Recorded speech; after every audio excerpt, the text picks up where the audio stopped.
Dubstep is this just like never dying, ever growing genre that is probably more thriving than ever now. Because even though it was absolutely huge globally at one point, it was only huge globally because it was almost like a sheep thing. You know, people would follow it because it was the thing. But now we're in a really healthy spot where the Americans have their stuff. They love the UK dubstep as well, but the UK dubstep is doing well in the UK and less so in America, but it's still really popular out there. So it's like the regions have their own love for what's in our scene. Wow. Killa Kela podcast. Killa Kela official.com. Street Culture TV. Beatbox created. Killa Kela. And we're here to talk about world music and street culture. Killa Kela podcast. It used to be so fun. Yeah, it used to be good. And to the age, you know, I hear death is the biggest cause of people dying. I'd say that's pretty accurate. 90% of deaths caused by dying. Yes. Ladies and gentlemen, Killa Kela podcast live and direct. Central London, or as central as you possibly could be. Believe that. Big shout out to everybody, sharers and carers, people who have been clocking from the jump. Don't forget to subscribe. Don't be strangers. Okay, people, our sponsors, the mighty GK Nifty Heads, have 10,000 play-to-earn Graph Punks NFTs to give away. Get ready as London's white trash goes blockchain digital with Bitcoin Cash tokens locked into them to claim. Get yourselves over to the website gkniftyheads.com and play to earn now. Inside the house, we have a returning friend of mine, a guest from early doors, and Jesus, he's made leaps and bounds. We're talking about street culture in the heart, the embodiment of this man. Furthermore, Dubstep and the electronic dance movement, which has gripped the majority of the world, particularly the States, where he's gone on to make huge leaps and bounds. He goes by the Right Honourable Funtcase in the building. Yes.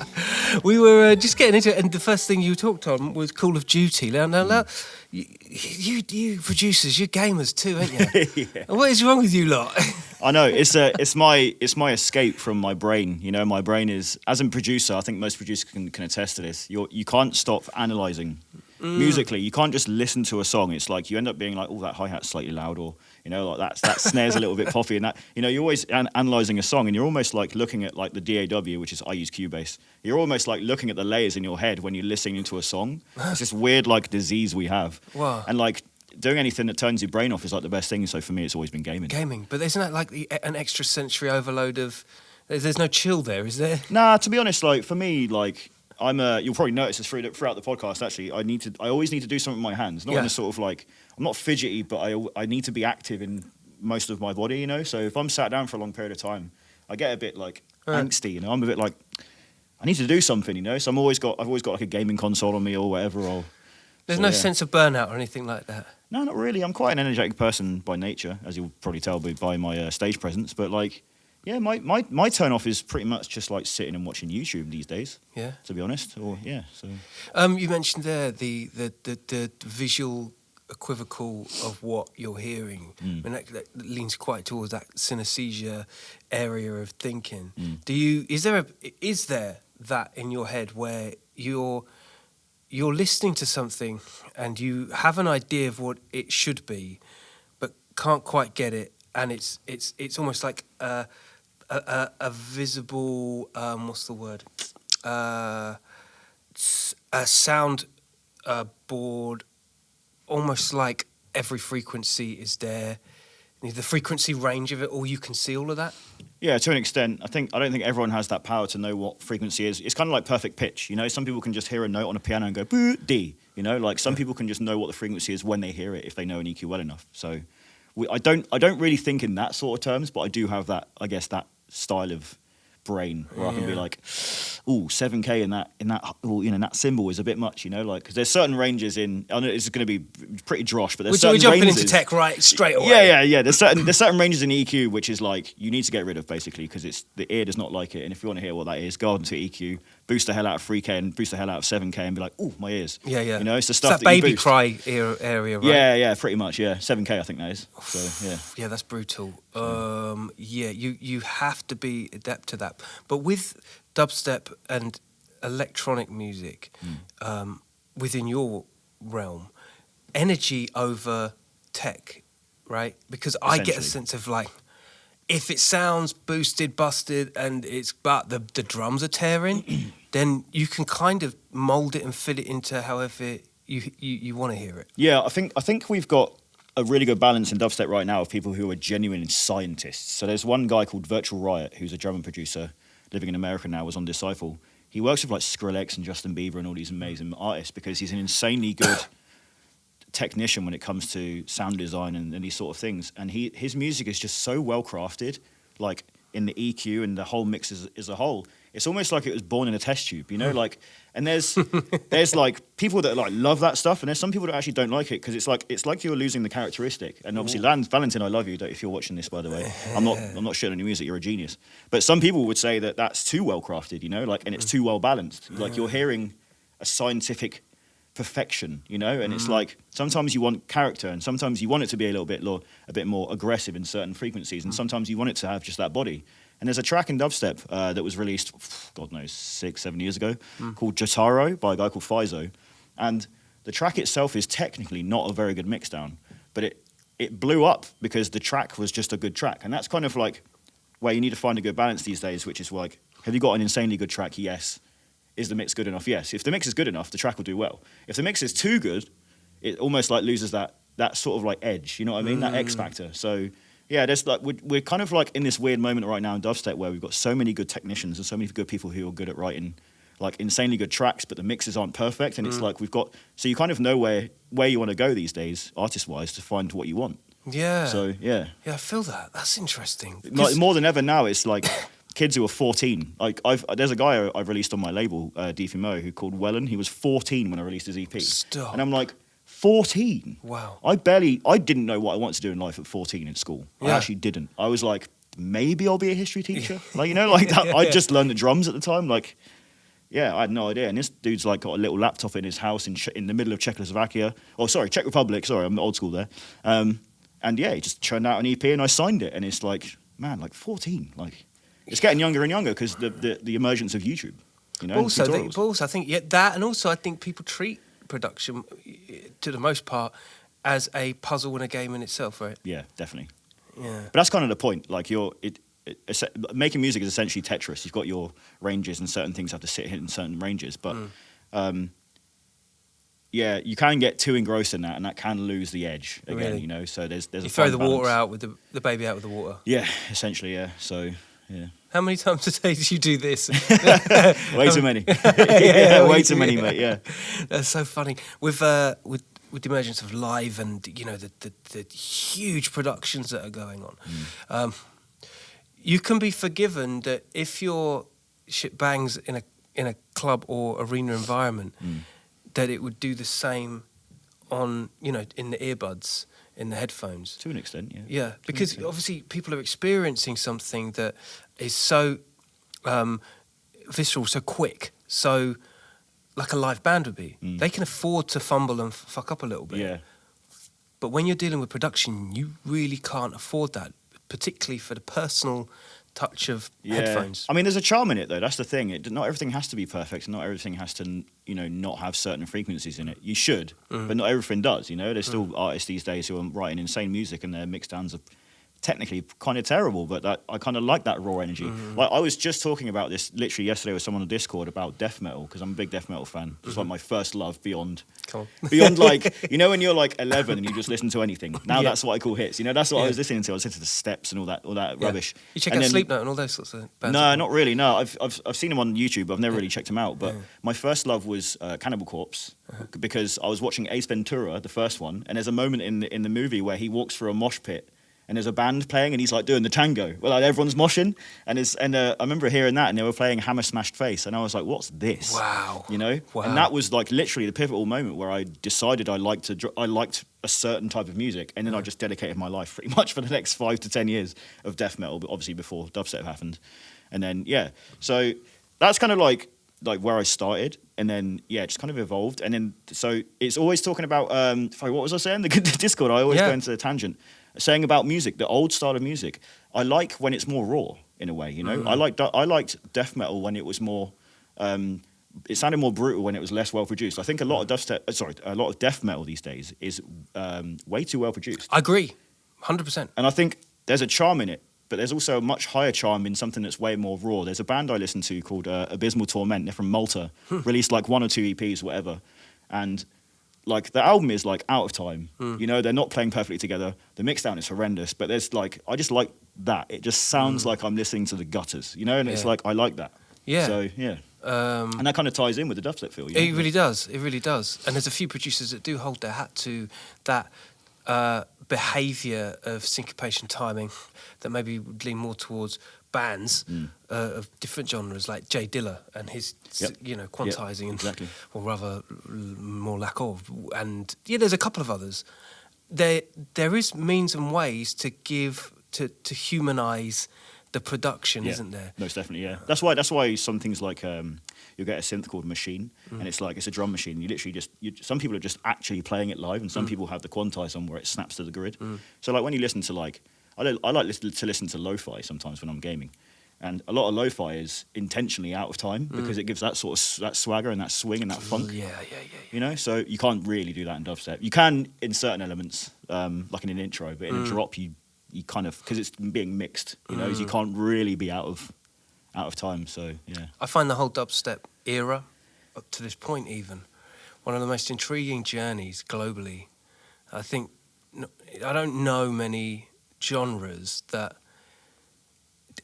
came from inception off the back of a whole heap of things that were going on in the UK, then got sidelined by the media, but then blew up everywhere else. Like, how does that even work? That's some fucked up, you know, there's our orphan over there. The orphan over there is just making millions over in America. You know what? I think I've been asked this question a lot in especially in America, because they're really intrigued. A lot of the new generation haven't experienced kind of the death of dubstep. You know what I mean? So they've never been able to compare what it used to be like to what it is like now, because now it's so thriving. It's been thriving for such a long time. Right back. It's just evolving in different ways, and subgenres have taken their turns in being the most popular. But that death of dubstep was such an interesting time, and I always account it to the UK is such a trend-setting country. You know, like once something blows up, they're like, no, next. You know, like they want it to be their thing and underground, you know, like the rave scene in the 90s. And it stuck to the UK, it stuck to maybe like Holland and Belgium, got maybe to Germany, didn't really, like America never had that sort of 90s rave culture. I mean, some people will argue yes, but not in a grand scale like Big the up UK. all of our US ravers, of course. Exactly, yeah. We know you're there. I've met many of them. Yeah. But our culture is so, it's like so throwaway. Like we build something up to a point where we're like huge, and then they go, nah. You know, because the Americans got it now. Don't want to hear it. And you know, like once other countries do their own sort of versions of what we've brought to the table, it's like we go now next. So like when dubstep died, it was what was next? Grime, D&B, pretty much, and that's been a staple in our scene for quite a long time. Apart from Grime, Grime actually took the commercial route this time. Apart from being the more like sort of like Lord of the Mics underground sort of area. But dubstep's just had such an unbelievable blow up that it was discarded like instantly. And then that was already kind of the feeling. And then the moment Scream said he was done with dubstep to go to house, which the media took as dubstep is dead. For some reason, Scream is the arbiter of, you know, like if dubstep is alive or dead. And that fully killed the entirety of the scene because the media said it was dead. Promoters had no confidence in it. They didn't book anyone. And the UK scene just died fucking almost overnight. It was awful. It was, and then thank God for the Americans. I love you deeply. Thank you so much, because I'd be working in Tesco if it wasn't for you guys. So yeah. But arguably, it gave a flourishing, like new set of celebrities. Funtcase being one of them, Cookie Monster, you know, and God knows however many people. I mean, you know, right up to date, people like Conrank and such. You know, these are the and also. The creativity, the expansion of creativity, it you know, the tempo dictated, and the sounds were really fucked with, weren't they? Fantastic, particularly now. And then Scream comes and Benga come back into the fold. Exactly, yeah. It's like dubstep had to reincarnate itself for everyone to realise that it was actually a viable genre still. You know, like Scream would likely have come back to dubstep, but if it's much more popular, he's going to come back almost definitely. You know, like he did a Boiler Room set actually in London, and the only reason that happened is because like he played a classic set at EDC in Las Vegas, and that popped the hell off. Really? And then Boiler Room must have gone, We'll let's give it a go here. Why not? Let's see what. And then that blew up, and then that got viral, and then like it's just been like these levels. And there's now artists you wouldn't expect playing stuff. And Skrillex has come back in, but he's come back into the UK dubstep, rolly, wumpy style, like Handy and all that sort of stuff, which people didn't expect. And now that's blowing back up in the UK scene. So it's like dubstep is this just like never dying, ever growing genre that is probably more thriving than ever now. Because even though it was absolutely huge globally at one point, it was only huge globally because it was almost like a sheep thing. You know, people would follow it because it was the thing. But now we're in a really healthy spot where the Americans have their stuff. They love the UK dubstep as well, but the UK dubstep is doing well in the UK and less so in America, but it's still really popular out there. So it's like the regions have their own love for what's in our scene. Wow. And it's just getting stronger, and it's really interesting because this is exactly what happened to drum and bass. You know, when dubstep died and drum and bass came back in, you had Jump Up was king for about 4 years, and then suddenly Kings of Rollers come in and they start playing the more rolly, deeper stuff. And then you've got like people like Mephius and Cameron Crooked doing sort of musical, more stompy stuff, and it's just all over the place. So now everyone is kind of loving every subgenre without being elitist. And then you get these, you know, characters like Flowdan jumping up on set. And thank God for the blow for that, because that guy is insanely talented. Insanely, congrats! He's been on the podcast. He's been king for so many years, man. So many years. Yeah, all those guys. I think there is a relationship with grime and dubstep. Obviously, it's just nice. I love it. It's the romantic in me is like fucking wicked. Well, it's the same speed, isn't it? But I've done a lot of tracks with a lot of grime guys. Actually, there's a load of my dubstep songs that have like Murky Ace in it, Clipson, Rival. I've been chatting to Discarder as well, trying to do some stuff with him.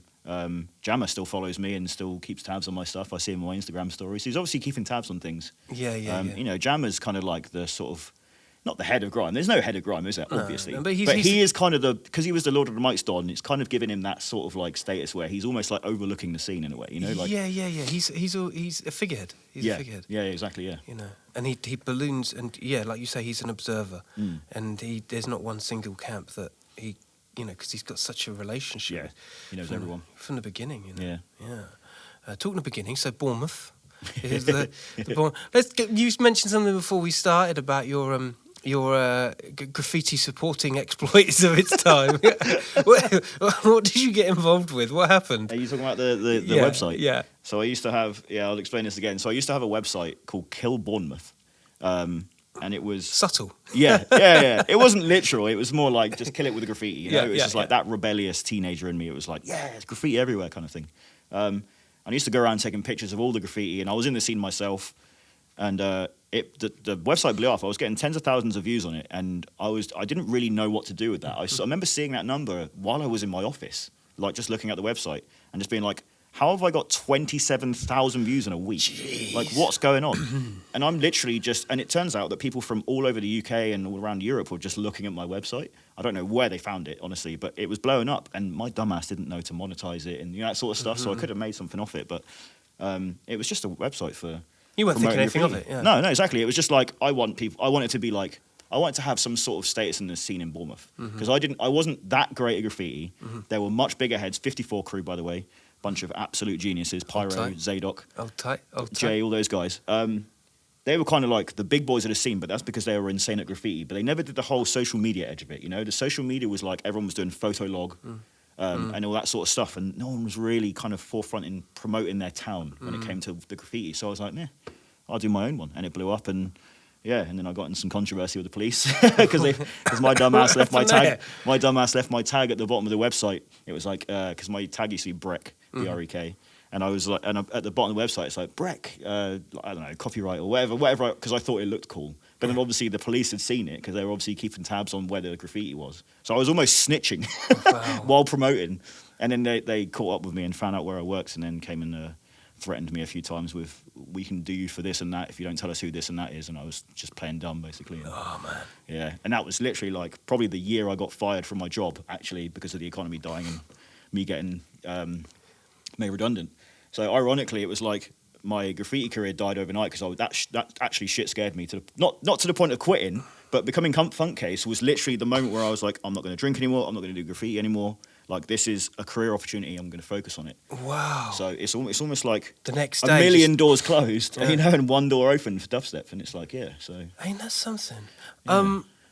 that discipline often takes people months, sometimes years, to shed that level of, well, anxiety, stress from something as heavy duty as that. But also, like, I'm cutting drinking, I'm stopping this, I'm stopping that, I'm focusing, I'm going full bore on this. That's a commitment. Mum and Dad, wish me luck. You know, like, this is a really big. That's a big hill. It wasn't like I stopped drinking like completely, but I was living in a party household at the time, and I moved back to my mum's because I couldn't afford the rent anymore, and that was also a contributor to the fact that I didn't drink as much anymore. But it was like, I was literally like Thursday to Sunday just getting pissed up with all my mates in my house because they were a party bunch and all my mates did it, and I was kind of just joining them. And I was also involved in the graffiti, so I was kind of in these different little groups. But once Funtcase happened, it was like, nope, this is it. Like, this is an opportunity to do something with myself, and I just took it, and that meant getting rid of everything else. Those house party mobs are like, it's lovely. It's lovely for about 6 months until you realise like what a hole you're falling down. Yeah, it really is. But it's just a social thing, isn't it? I've never been a drinker. It's more just I wanted to have a laugh with my mates, and if they were drinking, I'd get involved. You know? Yeah.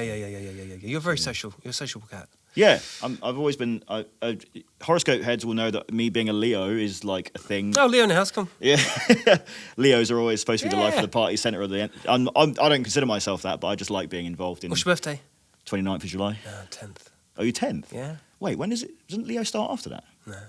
When does Leo start? I'm not sure, but I'm definitely Leo. I'm definitely out there. I thought it was like mid-July. Maybe there's a certain crust of my behaviour because I don't think I'm fully Leo. I mean, you get me on stage and I fucking go ham and tongue, roar like a jungle dragon. Yeah, but yeah, I don't know anything about horoscopes. Maybe you're like a Cancer cusp or something, as people have said. But comment below, people. The other thing actually you mentioned was the Wild Style record on the back because you were a participant to that for a short spree as well, weren't you? Discovering myself at my early ages of around 13 to 16, not knowing what I wanted to do. As I mentioned earlier, actually, was like, shall I be a history teacher? I was always a big fan of history, but the idea of being a teacher sounded horrendous, so I didn't know what to do with myself. So that was kind of my first, like, my first thing to be grown up was to be a history teacher. That was my first, because I just love history, and that was the only thing I could attribute to it, rather than being like a geologist or anything like that. Anything to do with like studying history or discovering or anything like that. I didn't really think about that. I always thought, history. More specifically history. What you talking about? Things that have happened in the past, or the more archaeological? Oh no, archaeological. Yeah, like Greece and all that sort of stuff. I love that stuff. I've been on a massive Egyptian YouTube flex right now about the pyramids and who's the geezer that's doing those documentaries at the moment? There's loads, honestly. The older guy. And he's just done a whole new series. I forget, I was only watching it last. I'm engrossed. Like, my phone gets put down. Oh, really? I'm so intrigued about early inhabitants of our world. Yeah, I'm intrigued in the building of where things came from. You know, like Acropolis and where the pyramids and why Easter they happened Island and how and it was built and that sort of stuff. You know, I'm really intrigued in that end, and I love. I've been to places around the world, and I've stood in a place where I've been like, there were people here 10,000 years ago. Yeah, that's mad. Just living. And I'm like, how did you live in this time? You know, and it's that sort of thing just really intrigues me. And I got to play in Mexico last year in Cancun. And they drove me to... Wow. I forget the name of the place. There's like a whole Aztec area. Like these villagers lived in this area. And they had these weird like pyramids that people used to like pray to when the sun got to this certain spot and went through the whole of this pyramid. It was the craziest thing. I remember just looking around, just going like, these buildings are tiny, these people were smaller, what did they do? They were sacrificing each other, like this is a mad life. And it just intrigues me, but I've always been intrigued in the beginnings for some reason. I don't know what it is. You see correlation between like graph and the inscriptions that are mostly on old school buildings like that? Not really. Graph is a selfish act of being part of a group or being for yourself, just being like, I exist, look at me, you know. And I think for the Aztecs, it was more like, this is their way of telling us or telling the people for the future, this is what happened and when it happened, you know. That's interesting. People always, a lot of graffiti writers always say, yeah, but back in the day, Mayans XYZ or the Egyptian. It's like, yeah, you're right. There isn't that you can't it's incomparable. There's different reasons for what they're doing. They're not inscribing on a cave because they want someone to see it 10 years later and be like, oh, look, that's Thames. You know, like they're looking at it to go, oh, okay, so they used to sacrifice cats at this place. You know, like it's completely different. Like Zombie isn't doing graph and then writing, oh, I pooed here like last week. You know, that sort of stuff. There's no history involved. You're creating history with the graph you're doing because it's a piece, but it's ultimately going to get buffed, gone over, that sort of stuff. So it's just like it's a territory war. It's like a gang war versus a history lesson. You know what I mean? Wow. So yeah. That's kind of how I see it on the spot. But like people, the graph guys might be looking at me going, "He's a fucking idiot. Stop talking to him." But, No, it's all right. Your face mask. So you're all right. Yeah. Talking of which, though, you know. Oh, sorry, yeah. And I was saying, yeah, sorry. Yes, go on, sorry. No, the discovering myself part, like wild style. Actually, the relevance to that was when I was 13, I learned the drums. My friend had just taught me about bombing and that sort of stuff. And wild style appealed to me because I liked the graph style on it. So I was like, how do I do that? And I bought the VHS, not realizing it was about breakdancing.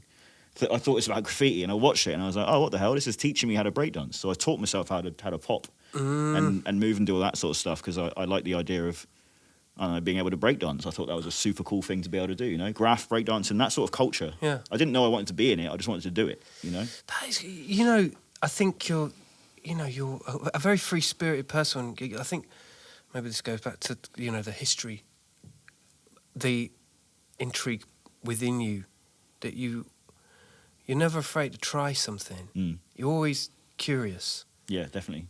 Yeah. It's an attractive trait for a lot of people because, and a bonus for yourself because you're able to adapt to a climate of whatever culture that is. Yeah, most definitely, yeah. And then get into it. Yeah. And if it's not for you, it's not for you. But, you know, you've got to be able to try. That's what street culture's about, isn't it? Yeah, I mean, no one, I mean, truly, who actually knows what they want to do at 14 or 15? No, actually. Like, we leave school. My girlfriend, for instance, left school. She went to college and studied graphic design. She went to university for 3 years, did graphic design. As soon as she finished that, she was over graphic design and did complete something else. And it's now just a complete waste of time. And that's okay. Yeah, it's completely fine, yeah. But what I'm saying is that your wants change every 4 to 5 years. You're forever maturing and your brain's forever wanting different things, you know? Unless you've got the dream job and you're still in it. And, like, for me, I've been doing dubstep 15 years now. Yeah, and that's what I was about to come to. So how is it that this genre, this music game, has captured you, you know, locked you in? How is it that it's maintained 15 years of your life like that? Yeah, it's crazy. The entertainer in me, I guess. Like, I was in bands before doing Funtcase, and I was always the guy that would go the most crazy in my band on stage, you know, and that sort of entertainment value. And I've always had a deep need to make people happy, and I would probably contribute that to what I do on stage. It's never been something I've directly thought about and thought, no, I really want to make people happy. I'm just doing that. You know, I love to entertain, and I love to be someone that can make people happy, and I like to feel like people are enjoying what I'm doing for them. You know, it's the effort and the reward for the effort. You know, like when I see a show sold out, and it's like I haven't even played the set yet. Like Jesus Christ, you know, it's like that warmth. That sort of stuff, it just keeps me coming back, and I've never been bored of it. And also, I now run a label, you know, and that gives me another layer. It's another tier on that cake where it's like, all right, cool, I've got something else to be excited about, you know. Like, now I'm going to try and build a legacy, not only within dubstep, but also within having my own label and being a forefront label and that sort of stuff. So, but where does the place of making people happy come from for you? I don't know, really. Never really thought about it. I've had no dad growing up. Does that contribute? Maybe, maybe not. Single mums. Why not? Big up the single mums. Yeah, big up the single mums. It's no easy job, that's for sure. I mean, there's been no real reason for it. I don't think I can. If I was to think about anything to do with my past or anything like that, or the way I grew up, I can't really think of any reason why that would be the case. It's just who I am. Really. It's the guardian angel. It's the thing around you that surrounds you and steers you on that path. And I think that resonates with people that are watching the stage with what you're doing. Sometimes, like you say, you could be far away, you're making an absolute physical racket in front of them, and they capture it, they feel it. Yeah, that's a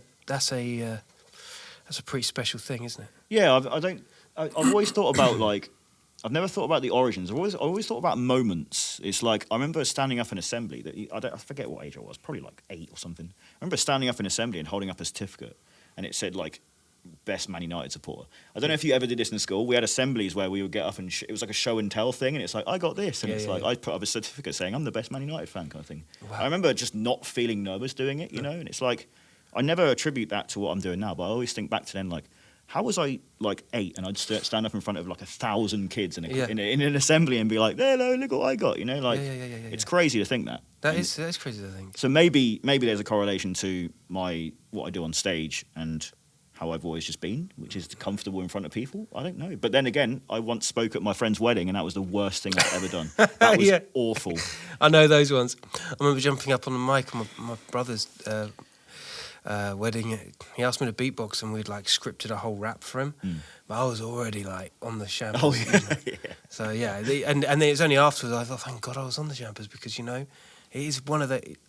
You're in front of people's families. You're in front of your own family. It's just an intense time. I think that's probably one of the intense gigs you could possibly have, right? You know what it is? I've actually genuinely thought about this, like laying like awake at night. Like, why was I so nervous? I think it's the silence. You know, it's that innate feeling that people are watching you. Now I have that on stage, but the difference is I press play and suddenly the silence is gone. So it's very different. You know, like if I'm saying make some noise and I just smash play, the silence is gone. So I know people are looking at me, but I've got another entity taking away the focus in a sort of sense. So now I think like. The moment where they went, and James Hazel for Best Man, and I'd stand up, and people would like do a small clap, and then it would go completely silent. And it's like my heart falls out my ass, and it's like, Jesus, you know, like, and I got a script. Funny me being here, I wasn't expecting this. But like, as I'd written jokes and stuff in it, and none of them really got much of a laugh. None of them connected, and it was, and the families were just looking at me, like, and I just felt like I was like, oh, I'm falling out, I'm dying here, I'm dying. Yeah. And then I remember I kind of did this weird thing where I patted my friend's parents' head and said, "You've done a great job." Like, why would I ever do that? That's but amazing. it was a nervousness in me. Like, it's just I needed to do something to almost take the focus away from me. I'm like, "Oh, good job, guys! Like, you've done great." Like that probably got the laugh, right? That was probably... everyone on this table were laughing. I didn't really notice those guys, but No. to think that I can stand in front of like I don't know 50,000 people at EEC Las Vegas and just play a DJ set without having any fear. It might be the mask, who knows. But to do that and to stand in front of 150 people and just explain something I've got on paper, just read and speak, that correlation for me to not be able to do that as well as what I do on stage, it must be an entertainer thing. It has to be an entertainer thing. But also the mask, you know, this is a kind of force field for my emotions in a way, you know. Maybe this is what gives me the confidence. Yeah. Maybe I'm Jim Carrey. Yeah, you know? or Jen... Where I was going with this conversation, actually, no, because the mask is definitely a giveaway as to who the identity is of on stage. Branding is definitely the least thought about thing. Maybe not these days. Branding is probably more the most important thing. What within the dance world? Look at Marshmello. Yeah. Marshmello. So I always bring it back to this. Look at Marshmello and Calvin Harris, two juggernauts in the scene. Marshmello's been around less time. He's got less number ones. Calvin Harris has more number ones in a decade than Michael Jackson. That's a fact.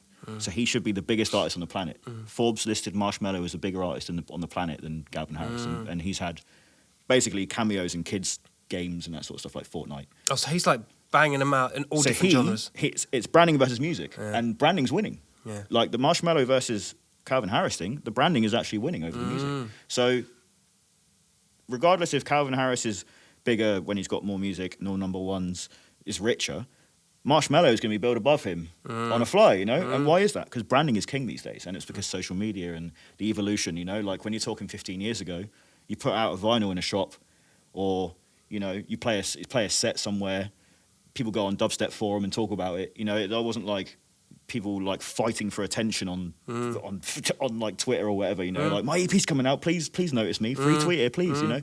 So we have a different area now where it's kind of like Marshmello is the benchmark because we're looking at branding over music essentially, you know, and branding is winning. So it doesn't go over my head. This conversation resonates obviously for the podcast with someone like Calvin Harris or anybody that is their own brand. There's some subconscious things that I think an audience. It's different when you're a Nike tick or you're a Marshmello. Yeah. But when you're a person, it could be something simple. I don't like the fucking face on that geezer. Or I don't like the way he smiles. I don't like the way his voice is. What's his eyes doing? He doesn't look sincere. You know, there's so many variables that would divide into why people would gravitate to you or not. Yeah. And that's the thing when you are your own brand, when you are a Deadmau5, when you are a Daft Punk, a Marshmello, you've got home field advantage. Yeah, to an extent. And I think the people that are analysing most of like what someone looks like is the people that are young. And the people who are not really as important, let's say the older generation, I'm not saying you're not important, I'm saying you're I don't know, 14 to 32, let's say, because if you look at my Spotify, it shows you the numbers of people who listen to me and other artists. You're 14, let's say 14, 15 to 32. Those are the most important people because those are the ones who are actually going on Spotify every single day, listening to your music and engaging with you on finding where you are on Instagram or Twitter and being like, hey, I love your music, you know, that sort of stuff. The people that engage with you are now the most important. The older generation are the ones who, cool, they become a monthly listener on Spotify, but they're not engaging, you know? So if they're the ones judging, it doesn't really matter. It matters what the youngers say because the youngers are the one coming to the shows and they're paying the tickets and that sort of stuff. So it's now become a kind of focus on branding purely because the kids are growing up with branding in mind. Yeah. You know, compared to us old farts where we used to walk into a record shop and discover someone and be like, oh, Distorted Minds, what's this? You know, like, and then just discover it and learn through purchase. Yeah, that's you know? right. Instead of being like, boom, bam, like here's an ad for a guy on Instagram. You're like, oh, this is my new EP coming out. And you're like, all right, cool. And then, but there's a million of these being thrown at you, so you can never really find your place. Yeah, when you hit like 35, I'm led to believe. Yeah, same. Yeah. You know, you're the nostalgia in you, your passion for curiosity and finding shit. It kind of calcifies. You don't really have that same desire, and you kind of settle with what you probably got off on when you were 19, 20. I'm a perfect example of that because if you look at my Spotify downloads, it's all the old albums I grew up with. Talk to me. What? Tell me. I've even got a tattoo here, which is a lyric from a band which I grew up with in my teens. I was quite a depressed teen, so I used to listen to this band a lot, and I got one of their lyrics on my arm, which is "Life would be so much better if you did not exist." Wow. And it becomes a double meaning. It's a meaning for a lyric from a band who kind of saved me when I was pretty depressed and pretty low. But also, I wish depression didn't exist. So there's a double meaning to that. You know? That's incredible. Yeah. So that element was just like all about what I was about in that age. Oh, what's on your playlist right now? If you were to, coin 5 things that you right now is in my. I'm going for a bit of a phase right now. I've rediscovered Limp Bizkit. Yeah. I think the rest of the world is rediscovering Limp Bizkit. I don't know what it is. I think I have a deeper appreciation for Limp Bizkit because of the guitarist Wes Borland. Because now I'm more mature and analytical of the music I'm listening to. When I listen to I literally tweeted about this earlier. The guitaring of Wes Borland is so unique, unbelievably unique. Like no one sounds like Wes Borland. And I've got a deeper appreciation. And so now I find myself watching videos of him showing his guitars and interviews of what he used to be about in Limp Bizkit and how he left and came back and all that sort of stuff. So yeah, that's one of my that's one of my phases. But also my other downloads are like this band, for instance, and like old Deftones albums like White Pony and things like that. I'm still listening to the older stuff. There's also I've actually got an EP coming out this week. Nice plug. Fantastic. But it ties in with what I used to listen to as a band called Job for a Cowboy, who I used to be a big fan of, and they had a Doom EP. And the artwork was remember the I don't know what the artwork's called. It's like it's something to do with an apple, and it's a guy in a suit shaking. Yes. And he had an apple head. Yes. They redid that with a goat head, basically a goat skull, and it was like shaking. I redid that artwork into my own version, where it's my own mask. That's awesome. And it's called Job for a DJ. So like no way. But this and now people who I'm like, if you know, you know. When I posted about it, and it's blown up on the post because people recognise the influence and where it comes from. So and again, this ties into the fact that it's funny because I'm plugging my EP out of natural contact because I'm still listening to the older stuff, but now I'm throwing my influence of what I do with the older stuff in appreciation. And bring it to the forefront. What's crazy is like you say, your audience range is like, 15 years old and upwards. Yeah. That's I mean, crazy. I have a lot of 15 to 22 or whatever the age is on Spotify. But my main audience is actually sort of like early mid 20s to 32 actually. Really? So I'm still got the older generation still listening to me. But we've got I don't know what it is. I think it might be right, might be wrong. We've got quite a lot of older generation in dubstep right now coming to festivals and stuff. Like, there's a lot of people now who are older are coming to festivals. It's all part of that resurgence. Yeah, possibly. We've got actually a lot of huge festivals in America. There's one notably called Lost Lands. I don't know if you've heard of it. Yeah. Excision is basically the big boy of dubstep, and he now is heading these festivals, and he's grown this into a superpower. It's now like the Glastonbury of fucking dubstep. Stop. Really? That's it's to humongous. that level? Yeah, no, literally, like they've got like probably about 10 stages.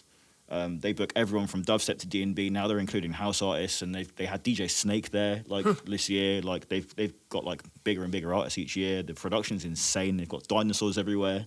There was like these huge pterodactyls on stage. The LED screen was probably the size of Piccadilly Circus. Like it was crazy. And this whole thing is attracting everybody now because there's so much different genre of music now based at this festival, and so much attractive production that it's bringing everyone in together, you know. Like, and I think people are just coming because it looks cool rather than the music, and essentially, like, yeah. So yeah. On that note, you being on stage and having all of that pressure on you, and you pressing that button play, and obviously there's a couple of templates that you probably work with within your set that you're able to chop and change and repeat and do things that you're comfortable doing. But even then, how do you remove all the demons in the back of your mind that says, well, this could fuck up, or this could fuck up? To a lot of young people, to people that have never been in that position of anything more than, you know, a wedding ceremony where they're having to talk to, you know, the mum and dad of the groom. Yeah. How do you first of all, how do you explain getting around those anxieties? And what's been the best reward in some of those more calamitous moments where you're like, fuck, this is all going to go wrong? I've never had that demon in my head that's going to go, don't mess up. Really, never, nothing. Ever. How would you reform the deck of cards if it did start falling down? I have no idea, honestly. I think the one piece of information I give to everybody, like I have people on my label who are like released on my label, they've got a little bit of hype through my label, and they're playing their first show, and they always say to me like, oh, what do I do? How do I feel? I always say the same thing: confidence is king.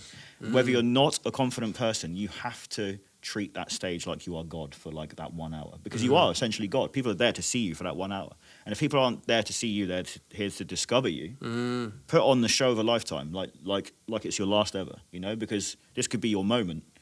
It might not be, but that's not how you treat it. You have to treat it. Confidence is king. Like even when you look at football players suffer from confidence issues. They start. Marcus Rashford, you know, suffering, no confidence, doesn't play at all like he used to play. Can't dribble past someone. We know he can dribble past someone. He's done it for fucking seasons. Suddenly he can't, and it's confidence is king. You know, when you start applying that confidence, whether you have it or not is not really the point. You kind of have to just generate this part of you which goes, all right, you know what, fuck it. Because that's the confidence is that. It's not, the confidence is not I am God. You have to treat it like you are God for that 1 hour. The confidence is fuck it, let's go. That's what it should be. And it's not, you always prepare for that. And if you're prepared, that's where the confidence lies. Wow. So if you're prepared, get on stage and put the show of a lifetime, and you will just generate your confidence through that first small seed. You plant that small confidence seed, and obviously you grow that. But you have to have that seed in the first place.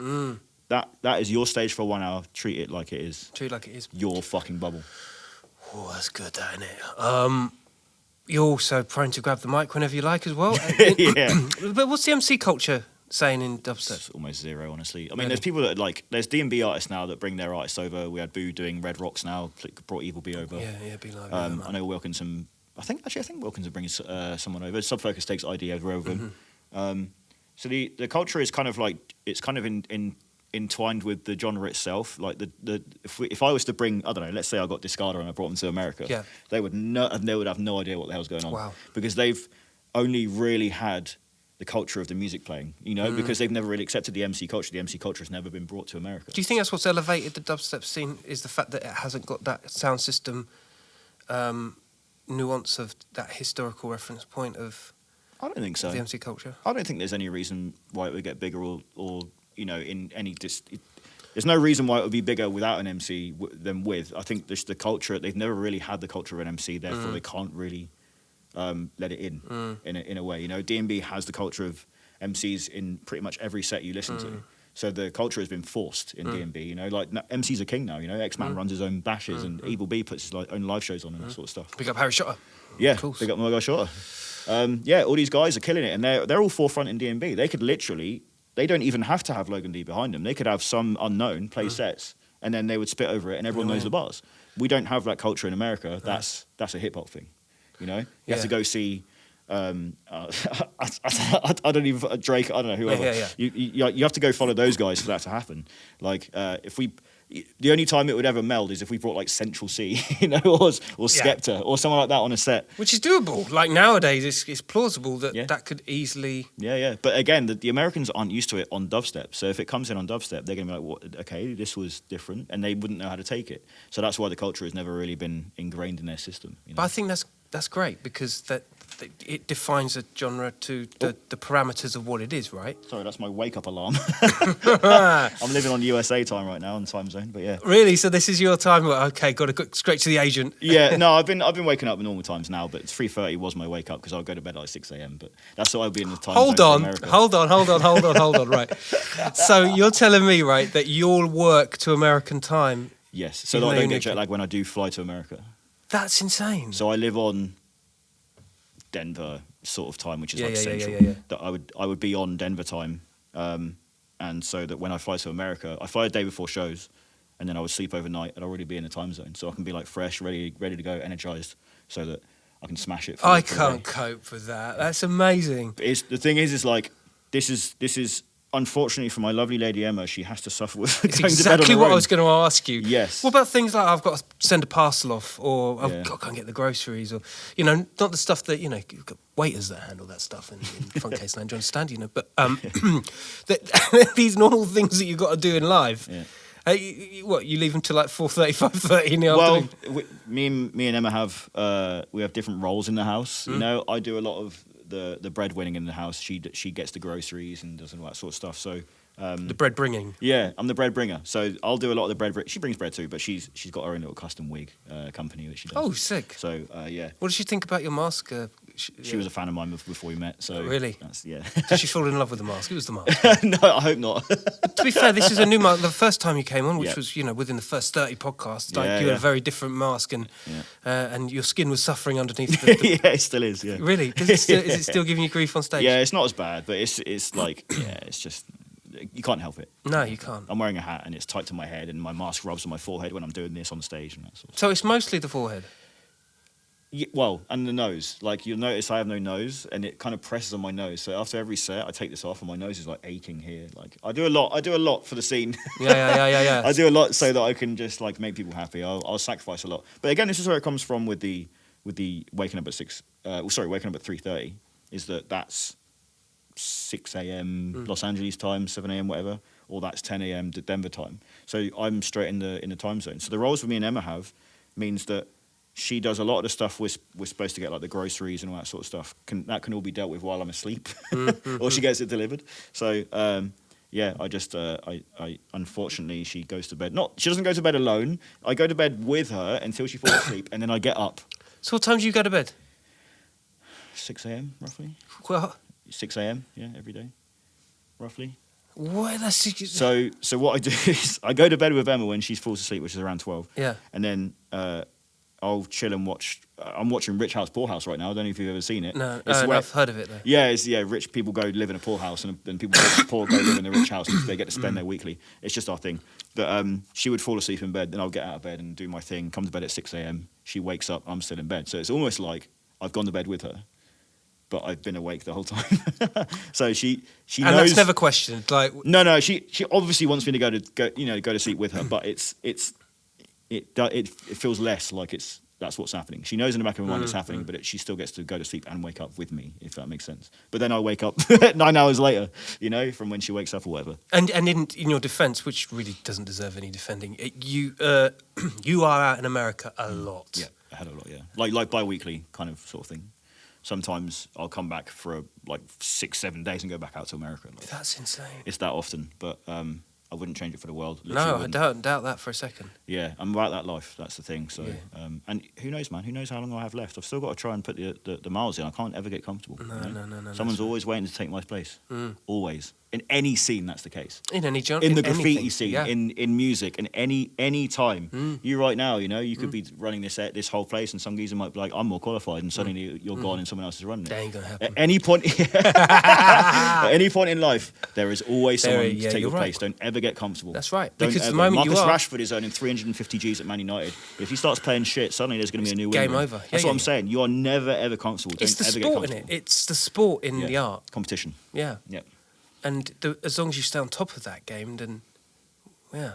Well, this is got to. In it to 15 win it. years. Yeah. You know, like there's only really. I was talking to a friend about this the other day. There's only really a few of us left from my era For sure. who still exist. There's me, sure. Casper, Dr. P, Flux Pavilion. Yeah. Everyone else is pretty much Wow. either playing less shows, a lot less shows, or doing something else, or I don't know. I've not really been keeping up, but a lot of these guys, you know, that were key figures in the scene, are now not doing much really. Cookie Monster. Yeah, G. yeah, the legend. And you and him were really tight. Yes. You guys would do majority of sets together. Yeah, too many. Yeah. Yeah. Yeah. Time passes, doesn't it? It does. It does. It does. Yeah, I played a hell of a lot of shows with that guy to the point where I want to fight him 1v1 because you know when you're with someone so much, they start breathing in a certain way. You're like, they start chewing in a certain way. So I want to fight you so bad. It got to that point. I can't lie. It got to that point. But yeah, Wow. nothing but love. Yeah, nothing but love. So the future is the new EP Yes, sir. on its way. Yeah, I'm churning music out my ass right now. I'm writing quite a lot. I don't know what it is. I think having a label with a lot of newer heads on it has kind of given me a lot of influence on how I want myself to sound, I guess. You know, I never try to sound in a specific way. I never have an idea of a song before it's existing. It kind of just happens, and I'm tweaking things, and things just end up happening. Sometimes I'll have a riff in my head, but it's never like, this sound must sound like this, because I'm not that good. Like Virtual Right, as I was explaining earlier, is so good that if he had an idea of a sound in his head, he would achieve it. I can't. I'm not quite the same. I'm not a sound designer. I'm more of a beat creator and a viber, I guess, in my songs. So, yeah, got a 5-track EP coming out for Dubstep, 1 D&B. Wow. And then my next project, which I don't know if anyone knows this, but I'm going to drop it here exclusively, is I'm going to do a massive collab project with all guys from Dpmo and other artists that I'm fans of. What? Yeah, and then Fucking great. Another EP Wow. after that. Yeah, I'm You know, churning out that's music. fucking sick. Yeah, I'm churning it out, but you have to have the music, you know, with the touring. I can't just live off touring because eventually your name drops down and your Spotify numbers get lower, and you know, never get comfortable. Releases for everything. Yeah, Keep it moving. not everything, but they are part and parcel of the branding element of getting you shows. You know, if an agent says to a promoter, "Hey, he's got an EP coming out," that's going to generate more tickets, and you know, suddenly that you look more attractive. So you're always going to get more shows out of releases. Yeah. So releases are now part and parcel. They're not the be all and end all, but yeah. Well, you don't want to become that heritage act. You want to keep it moving. That's. I never want to be a legacy act. Obviously, it's going to happen one day, and if it does, cool. I got there. I lasted this long. It is what it is. You've earned your but stripes, bro. Like you see, you fucking Funtcase in the building. I'm a fighter. I'm Yeah, a fighter. I'm like- a fighter. That's what it's all about. I mean, you know, there's the Fabio and Groove Riders of the world, and I wish I had that status in dubstep. One thing I've always said, I've tweeted this many times, I just want a legacy in the scene. I want in 30 years' time for people to mention dubstep and my name be in their mouths, you know? That won't be the case. I'm not stupid. I'm not Skrillex. I'm not Excision. But it would be nice to know that I have a legacy that literally lives on if I don't exist, you know? You know, if you say D&B, Andy C, Fabio and Groove Rider, you know, all these people that have been entwined with music and still are, you know? Even if tomorrow DJ Hype stopped playing shows, I hope to God in 20 years people are going to be like, remember Players, you know? Remember Badass and all those tunes, you know? Like, all that sort of stuff. I want to be in that echelon of dubstep. Whether I make it, who knows? But I've had a good run and I'm trying, you know? So, scene, culture, community. It's all those attributes that make for, you know, singular legacy for yourself. Legacy is everything. We do it in everything we do. Everything. Graffiti is legacy. Yeah. You know, having a child is legacy. Yeah. You know, legacy is what lasting effect you have in life. You know, and it's whether it's in life, whether it's in music, whatever. I want to have legacies in many places, if not one. You know. So yeah. My brother, another pleasurable, awesome podcast with you, my brother. My guy, thank you. And wherever you are in the world, the beacon will be shining on dubstep with Mr. Funtcase at the helm. Big shout out to all you like. No, without question. Killa Kela podcast. Nothing but gold here. Gold standard. Out like in was out of fashion. Thank you so much for joining us as usual. Yeah, remember, crime don't pay, but neither today. Funtcase, I tell you. Stay lucky, people. Easy. Yeah, that was fucking sick. Yeah, mate.